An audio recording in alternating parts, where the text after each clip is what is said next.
Hai sobat otomotif, kembali lagi bersama saya di sini di channel Autobook Project. Nah, pada kesempatan kali ini saya akan coba menjelaskan bagaimana cara kerja dari sebuah motor starter ya di sebuah mesin ataupun sebuah kendaraan. Jadi kita akan lihat bagaimana proses dari awal sampai akhirnya. Nah, ini adalah sebuah komponen motor starter. Ini bagian-bagian yang ada di dalamnya ya. Ada itu yang namanya solenoid ini. Terus ada starter clutch, ada pinion gear, ada idle gear, terus ada armatur shaft, lalu di situ juga ada fill coil, terus ada brush, dan ini komutator ya. Ini brushnya juga, jadi brushnya ada positif dan negatif, itu dia ya. Terus ada kunci kontak. Nah, yang terakhir di sini sumber tegangan itu berasal tetap dari baterai. Oke, kita lihat aja langsung bagaimana cara kerjanya. Nah, ketika kunci kontak diposisikan ke posisi start atau kunci kontak diarahkan ke ST ya, maka plat kontak di sini akan berhubungan. Nih, ketika plat kontak berhubungan, arus dari positif baterai akan masuk menuju pull in coil, terus terhubung ke terminal C. Dari terminal C akan mengalirkan arus ke fill coil akan meneruskan arus ke brush, lalu masuk ke komutator, lalu terhubung lagi ke brush negatif dan masuk ke massa. Nah, dengan proses ini pull in coil itu menjadi magnet ya. Pull in coil di situ menjadi magnet yang ini ya. Ini. Nah, ketika pull in coil itu jadi magnet, maka arus juga akan masuk ke terminal 50 menuju ke terminal menuju ke hole in coil ya. Nih, hole in coil. Terus masuk ke massa lagi. Nah, di sini hole in coil juga menjadi sebuah magnet ya. Nah, antara pull in coil dan hole in coil di sini kemagnetannya itu saling memperkuat. Sehingga plunger di sini akan tertarik.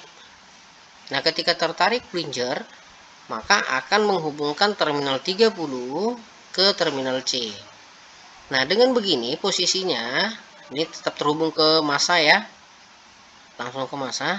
Nah, di waktu seperti ini posisinya, maka hole in coil tetap menjadi magnet untuk mempertahankan plunger.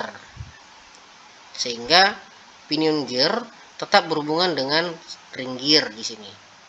Ya. Nah, di sini motor starter sudah berputar dan memutar si ring gear. Nah, posisinya ini si pinion gear ini harus tetap berhubungan. Agar apa? Agar si pinion gear dapat memutar ring gear itu sampai mesin kendaraan kita itu hidup. Nah, itu fungsi daripada si hole in coil untuk mempertahankan kemagnetan agar plunger ini tetap tertarik. Seperti itu ya, teman-teman ya. Nah, di sini posisinya kunci kontak itu masih di posisi ST ya. Masih di posisi kunci kontak start. Nah, ketika mesin sudah hidup, maka kunci kontak ST itu kita akan lepas sehingga kunci kontak akan kembali ke on gitu ya. Nah, ketika dia kembali ke on, maka plat kontak di sini akan terbuka, plungernya itu belum terlepas. Yang ini ya. Plunger itu belum terlepas, tapi plat kontak di sini sudah tidak terhubung lagi.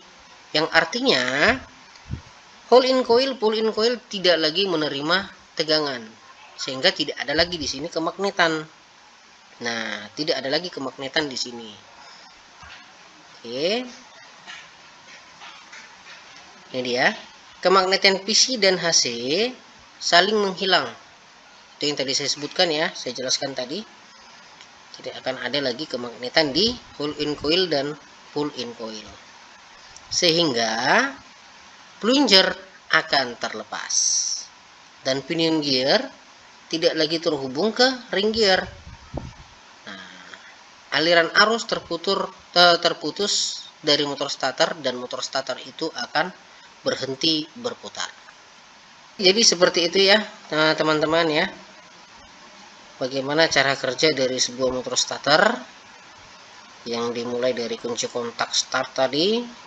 Terus ketika kunci kontak start kita lepas, dia kembali ke on, dan motor starter itu akan berhenti berputar dikarenakan tidak ada lagi arus yang mengalir ke bagian pull in coil dan hold in coil di sini. Jadi saya rasa sampai di sini dulu penjelasan saya. Semoga penjelasan saya ini dapat bermanfaat buat kita semua, terkhususnya buat anak-anak SMK yang pada saat ini sedang mengikuti pembelajaran daring ataupun online ya. Jadi dari video ini mungkin bisa membantu mereka bagaimana cara memahami proses kerja dari sebuah motor starter. Oke, sampai di sini saya ucapkan terima kasih dan salam otomotif.